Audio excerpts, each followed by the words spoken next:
کو اس کا بالکل بدل میں حضور غوث پاک کے شہزادے سید شباہت میاں شاہ صاحب اللہ فرماتے ہیں کہ سرکار صدیق اکبر رضی اللہ تعالیٰ عنہ مدینہ شریف میں راتوں کو ننگے پاؤں چلا کرتے تھے۔ تو ان سے عمر فاروق اعظم رضی اللہ تعالیٰ عنہ نے پوچھا تھا، میرے بھائی راتوں کو آپ ننگے پاؤں کیوں چلا کرتے ہیں؟ آپ نے فرمایا تھا کہ میں اس لیے چپل جوتے نہیں پہنتا کہ میرے چپل یا جوتے کی کھٹ کھٹ کی آواز سے کسی غریب کی نیند میں خلل پیدا ہوتا۔ یہ آپ کو کس نے سکھایا؟ تو آپ نے فرمایا مجھے یہی تعلیم مدینے والے آقا نے۔ آج مسلمانوں کے بچے 2-2 لاکھ روپے کی بلٹ لے کر اس کا سائلنسر نکال کر کے پورے محلے میں جو ادھم چوبڑی مچاتے ہیں، اس سے اسلامی شناخت مٹتی جا رہی ہے۔ وہ غریب مائیں، غریب ہمارے گھر کی بہویں جن کی گود میں چھوٹے سے بچے بیماریوں کی وجہ سے روتے رہتے ہیں، جب اس بائک کی آواز سنتے ہیں تیزی کے ساتھ تو ان کی گود کے بچے ان کے ہاتھوں سے گر جاتے ہیں، خوف میں اس کے جسم پر کپکپاہٹ طاری ہو جاتی ہے۔ میرے مولا یہ قیامت سے پہلے قیامت کیسے آتی؟ سمجھ رہے ہیں؟ کسی کی دل شکنی سے بچیں تاکہ پروردگار عالم ہم سب کو حساسیت عطا فرمائے۔ آمین کہیں۔ بے ضمیری سے بچیں آپ۔ اس وقت خدمت کرنے کا وقت ہے۔ ہندوستان کے کئی بڑے شہروں میں آگ لگی ہے۔ ادے پور، ناسک، ہتگام بھی سلگ چکا ہے، اس میں کافی جھیل چکا ہے، اور ابھی چھتر پور سے فون آیا ہے۔ کیا بتائیں؟ دعا کرو اس سلگتی ہوئی فضا کو قرآن کی آیتوں کی تلاوت کرنے والوں کے اخلاق سے اللہ اسے بجھنے کی توفیق عطا فرمائے۔ لوگ ہم پر پتھر برساتے ہیں، ہمارے خلاف قانون بناتے ہیں، لیکن ہمیں ان کے خلاف کوئی قدم نہیں اٹھانا۔ آپ کے پاس جو سب سے مضبوط طاقت ہے وہ اللہ کی مدد کی۔ پہلے اپنا رابطہ تو کریں اللہ کی بارگاہ میں، اپنا رشتہ تو جوڑیں اللہ کی بارگاہ میں، اللہ والوں کی بارگاہ میں، انشاءاللہ حالات بہتر ہو جائیں گے۔ غریب نواز سرکار نے کیا کیا؟ وہ کھانے کے لیے خواجہ صاحب جب دسترخوان پر بیٹھے تو کون ہے خواجہ صاحب؟ معلوم آپ کو پتا ہے؟ جن کے عرس میں آپ آئے ہیں، جن کو دولہا بنتے ہوئے، وہ فتح پور کے بادشاہ سیدی سرکار اولاد سرکار امام حسین ہیں۔ اور میں بتا دوں آپ سے، امام حسین کے بیٹے ہیں امام زین العابدین۔ امام زین العابدین کے بیٹے ہیں سرکار زیر شریف۔ میرے بھائی بیٹھے ہوئے نیاز بھائی، شاید ان کی حاضری وہاں ہوئی ہو، میری ہوئی ہے ہلا بابل کے قریب، بغداد کے قریب میں، شہر کے قریب میں۔ یہ امام حسین کے پوتے ہیں، اور سرکار سید شاہ رحمۃ اللہ تعالیٰ علیہ کے یہ جد قریب میں ہوتے ہیں، سرکار زیر شہید رحمۃ اللہ تعالیٰ۔ دشمنوں نے آپ کو پھانسی دی، سمجھ رہے ہیں؟ تو یہی تک نہیں، آپ کی لاش کو پیڑ میں ٹانگ دیا تھا۔ 4 مہینے تک وہ پیڑ میں لاش دھوپ میں سلگتی رہی، اور منافقین نے کہا تھا خبردار زیر شہید کو دفن نہیں ہونے دیں گے۔ آج نہ منافقین کا پتہ، نہ ان کے حواریوں کا پتہ، سرکار زید بن شہید، زید شہید کے روضے پر سونے کا گنبد مسکرا رہا۔ کیوں؟ صبر کا نام ہے زندگی، ظلم کا نام موت۔ صبر کا نام ہے زندگی، ظلم کا نام موت ہے، مر گئے تم یزیدیو، زندہ میرا ایمان۔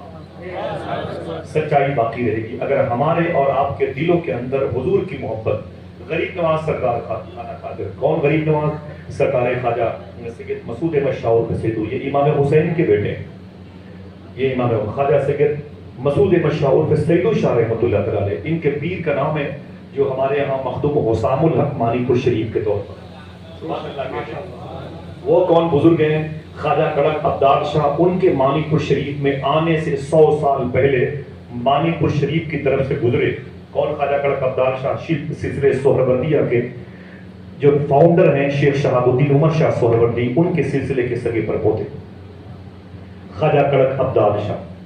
وہ فرماتے ہیں کہ میں مانی پور شریف کے گزرا تو میں نے کیا دیکھا؟ ایک زمین ہے جس زمین کو فرشتے غسل دے رہے ہیں، جس زمین کو فرشتے وہاں کے خمیر کو غسل دے رہے ہیں، پاک کر رہے ہیں۔ تو فرماتے ہیں خواجہ کڑک عبدال شاہ، میں نے فرشتوں سے پوچھا یہ کیا ہو رہا ہے؟ تو فرشتوں نے فرمایا کہ 100 سال کے بعد یہاں پر ایک بزرگ ہیں مخدوم حسام الحق مانی پور شریف، وہ آنے والے ہیں، تیاری چل رہی، آنے والے ہیں، تیاری چل رہی ہے۔ کہ کون ہے؟ خواجہ سرکار سیدو شاہ کے پیر کامل۔ وہ کن کے مرید ہیں؟ خواجہ نور عالم پڑوا شریف کے۔ اور وہ کس کے بیٹے ہیں؟ خواجہ قطب عالم پڑوا شریف کے۔ وہ کون ہیں؟ تارک السلطنت اولاد غوث اعظم شیخ مخدوم اشرف جہانگیر سمنانی کے پیر کامل۔ خواجہ مخدوم قطب عالم پڑوا شریف، وہ کون ہے؟ مخدوم عقی سراجی کے لاڈلے، سبحان اللہ۔ اب وہ کون ہے؟ نام سن کے آپ سبحان اللہ کہیں گے، ان کے پیر کا نام ہے سرکار محبوب الہی نظام الدین اولیاء، ذرا پیار سے کہہ دو سبحان اللہ۔ کون ہے محبوب؟ یہ اختلافات کا دور ہے، مار دو اس سلسلے کے آدمی کو، مار دو دوسرے پیر کے مریدوں کو، نام سن کے سبحان اللہ کہہ۔ بابا فرید گنج شکر کون بزرگ ہیں؟ ان کی بارگاہ میں ایک شخص ہے، اختلافات سے بچو، انتشار سے بچو، محبت کی باتیں کرو، ورنہ بیماریاں ہمیں گھیر لیں گی، ہمارے بچے پریشان ہو جائیں گے۔ ہم اپنی بچوں کی خوشی کے لیے کوشش کریں گے لیکن کامیاب نہیں ہو پائیں گے۔ سرکار بابا فرید گنج شکر کی بارگاہ میں ایک صاحب آئے اور تحفے کے طور پر آپ کو انہوں نے ایک قینچی پیش کی۔ کیا دیا؟ خوشی بولے، ایک قینچی پیش کیا۔ فرمایا کیا ہے؟ کہا قینچی ہے۔ کیوں لائے ہو؟ کہا گفٹ ہے، قبول فرما لے۔ کہا کوئی بات نہیں، اسے رکھ دو۔ جب اس نے رکھ دیا، تھوڑی دیر کے بعد ایک صاحب اور آئے، انہوں نے سوئی اور دھاگے پیش کیے۔ سوئی اور دھاگے پیش کیے تو سرکار بابا فرید فرماتے یہ کیا ہے؟ اس نے کہا سوئی اور دھاگے، آپ نے بڑی دعائیں دی، بہت مبارکبادیاں پیش کی، بہت بہت مبارک ہو۔ کیا تم نے مجھ پر احسان کیا؟ کیا گفٹ لایا؟ کیا تحفہ لایا؟ کیا نعمت تم نے مجھے دی ہے؟ قینچی والا کھڑا ہو گیا۔ اس نے کہا حضور اتنی بڑی سوئی، اتنا بڑا دھاگا دیا تو اتنی دعا دے رہے، میں نے اتنی بڑی قینچی آپ کو دی ہے، میرے لیے دعا کے الفاظ بھی نہیں نکلے؟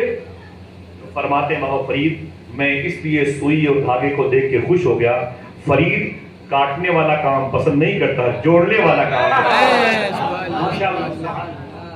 جوڑنے والا کام کون ہے؟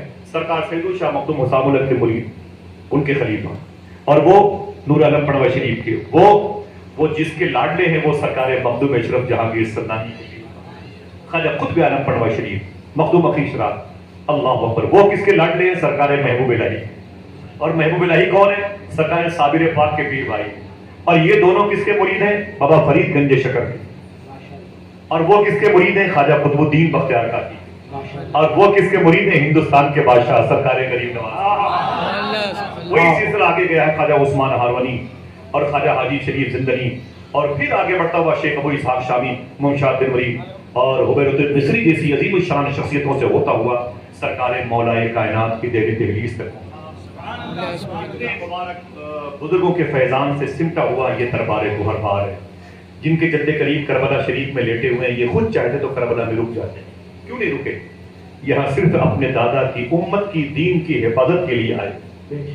ہماری اور آپ کی ذمہ داری بنتی ان کی خدمت کریں، ان کے دربار کے آنے والے زائرین کی خدمت کریں، انشاءاللہ ہمیشہ مالا مال بنے۔ مجھے یاد نہیں، میں نے بھی شاید آپ سے مل کے درود شریف بھی نہیں پڑھا۔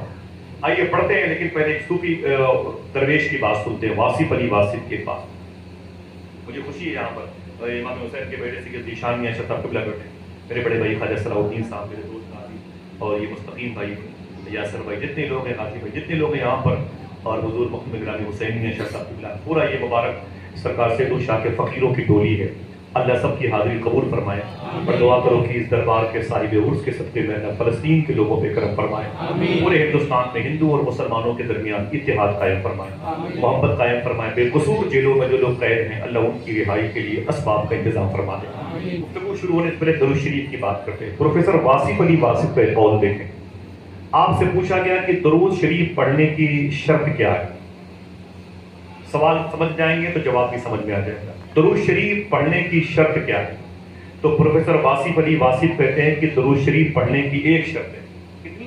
ایک شرط۔ بولے ایک شرط۔ درود پڑھنے کی ایک شرط ہے۔ پوچھا گیا وہ کون سی شرط ہے؟ تو آپ کہتے ہیں کہ درود پڑھنے والا اور جس نبی پر درود پڑھا جائے دونوں کا زمانہ ایک ہونا چاہیے۔ جو سمجھ گئے وہ سبحان اللہ کہیں گے۔ آپ کہیں گے یہ کیا بات ہے؟ 200 سال پہلے جو لوگ فتح پور میں آ کے انتقال کر گئے ان کے نام کیا آپ چٹھیاں خط بھیجیں گے؟ بولو بھائی، 200-300 سال پہلے جو لوگ آ کے چلے گئے ان کے نام خط بھیجیں گے؟ کوئی چٹھی بھیجیں گے؟ نہیں، وہ تو جواب نہیں آئے گا تو سوال ہم اپنا خط کیوں ضائع کریں؟ تو درود بھی وہاں پڑھا جاتا ہے جہاں صاحب درود ہوتے ہیں۔ وہاں صاحب درود ہو تو درود پڑھا جائے، کیا مطلب؟ حضور ہی نہیں ہے اور ہم درود پڑھے جا رہے ہیں، کوئی تو ہو جواب دینے والا۔ سمجھ گئے آپ؟ پوچھا گیا واصف علی واصف سے درود پڑھنے کی شرط کا ایک ہے، کہا کیا؟ کا درود پڑھنے والا اور جس نبی پر درود پڑھا جائے دونوں کا زمانہ ایک ہونا چاہیے. کہا اس کا مطلب ہم درود نہ پڑھیں؟ کہا کیوں؟ کہا حضور صلی اللہ علیہ وسلم 1400 سال پہلے مکہ شریف میں آئے تھے اور ہم 1400 سال کے بعد غیر منقسم ہندوستان میں پیدا ہوئے ہیں. ہم تو حضور کے زمانے میں نہیں تھے, ہم درود نہ پڑھیں. تو واصف علی واصف نے کہا یہ سچ ہے تو حضور کے زمانے میں نہیں تھا, لیکن یہ بھی حقیقت ہے کہ حضور تو تیرے زمانے میں ہے. جس کا عقیدہ ہے ذرا اونچی آواز میں بولے. اور کیجیے گا, یہ جرائم اور خاتون مشرق کا چپٹر نہیں ہے, روزنامہ انقلاب اور سہارا کی بات نہیں ہے. وہ سمجھ کے بولیے کلام کو جواب دینا پڑے گا چائے کھانے پر. یہ بات کیسے ہوگی؟ پوچھا گیا کیا حضور ہے؟ یہ حضور کا زمانہ کا بالکل ہے. کہا ثبوت کیا ہے؟ تو واصف علی واصف کہتے ہیں بغیر کسی سپورٹ کے آسمان رکا ہوا. اس کا مطلب کوئی ہے جس کی وجہ سے رکا ہوا ہے. زمین کا بیلنس قائم ہے, اتھل پتھر نہیں مچاتی زمین. کیوں؟ کوئی ہے جس کی وجہ سے سکون قائم ہے. وقت پر سورج نکلتا ہے, وقت پر ڈوبتا ہے, یعنی کوئی ہے جس کی وجہ سے نکلتا ہے, جس کے لیے نکلتا ہے. حضور مقصود کائنات ہے, حضور کائنات کی ڈلیوری کا سبب ہے. یعنی حضور نہ ہوتے تو کائنات نہ ہوتی. اور حضور اب یوں کہتے ہیں کہ حضور پوری کائنات کے جان ہے. کہتے ہیں حضور پوری کائنات کی جان ہے. اور یہ فیصلہ ہو چکا, میرے امام نے کہہ دیا جان ہے تو جہان ہے, جان ہے تو جہان ہے. اب میرے آقا حضور صوفی سلطان میں شاہ صاحب سے پوچھا گیا درود پڑھنے کا طریقہ کیا؟ ہاتھوں کو اٹھائیں انشاءاللہ بولے.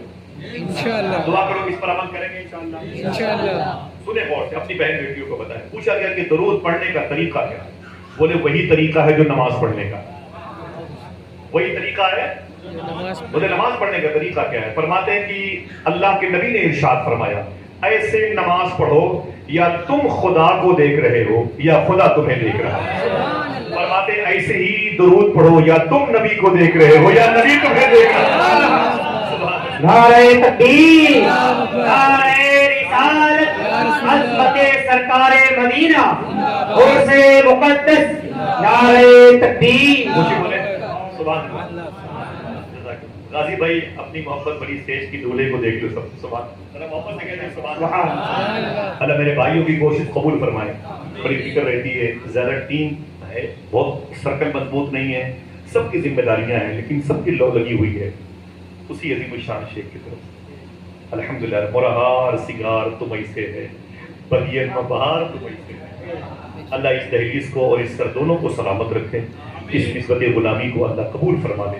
اور پوچھا گیا صوفی صاحب سے پھر درود پڑھے تو درود پڑھنے کے وقت ایکٹیویٹیز کیا ہونے چاہیے؟ فرماتے ہیں جب درود پڑھو تو خاموش ہو جاؤ, سر کو بائیں طرف, ادھر دل ہوتا ہے ادھر روح. فرماتے ہیں سر کو جھکا لیا کرو پھر درود پڑھا کرو. بولے اس سے کیا ہوتا ہے؟ تو کہتے ہیں کہ جب تمہاری زبان کی آواز دل تک پہنچے گی تو دل کی آواز حضور تک پہنچے گی. جب بھی درود پڑھا کریں, میری بہنیں سنیں, میری مائیں, میرے دوست, میرے محسنین علماء کرام, سادات کرام سنیں, جب بھی درود پڑھا کریں سر جھکا لیا کریں, ہلکا سا بائیں طرف, آنکھیں, پلکیں, دماغ, سینس, کچھ بھی خیالات جھکا لیا کریں, پھر درود پڑھا کریں انشاءاللہ. یہ روحانی طریقہ ہے انشاءاللہ. درود شریف پڑھیں بابا سے بلند. اللهم صل على سيدنا وشفيعنا ونبينا مولانا نورك محمد وعلى ال محمد بعدد كل معلوم لك, بعدد كل معلوم لك, بعدد كل معلوم لك. بسم الله الرحمن الرحيم. يا ايها الذين امنوا اتقوا الله وكونوا مع الصادقين. یہ قرآن کی آیت.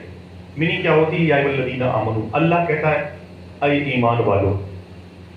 اللہ نے آپ سے کہا اے ایمان والو. کہہ دو اے اللہ تیرا شکر ہے. بیٹے پر بیٹے کو ولی صاحب بولے ادھر آئے, ادھر ذرا محبت سے کہتے ہیں سبحان اونچی بولے. اللہ کہتا ہے تم مومن ہو. سبحان اللہ. قرآن تم سے کہتا ہے, تم سے مخاطب ہے, بل گیٹس سے نہیں, شیکسپیئر سے نہیں, ملٹن سے نہیں, آئنسٹائن سے نہیں, لارڈ نکالے سے نہیں, سمجھ رہے ہیں آپ, نتن یاہو سے نہیں, ولادیمیر پوتن سے نہیں, بائیڈن سے نہیں. قرآن آپ سے کہتا ہے یا ایھا الذین آمنوا تم مومن ہو. بات ہی ختم. اب آپ یہ بتاؤ کہ اگر حکومت ہند مجھے مومن نہ مانے تو کوئی نقصان نہیں. خوشی بولو بھائی. تو میں مانے تو نہ مانے تو اس سے کیا مطلب؟ رب نے مجھے مومن کہہ دیا, چپ کری کو دو اور بات ہی ختم ہو گئی. رب نے مجھے مومن کہہ دیا, بات ہی ختم ہے. لیکن بات اتنے پہ بنی نہیں. وہ کہتا ہے تم مومن ہو, میں نے کہہ دیا یا ایھا الذین آمنوا, تو ایک کام اور کرو, اتقوا اللہ, مجھ سے ڈرتے بھی رہو. آپ کو ایمان دیا, ہندوستان کے ودیش منتری کو نہیں دیا, ہندوستان کے وزیر اعظم کو نہیں دیا,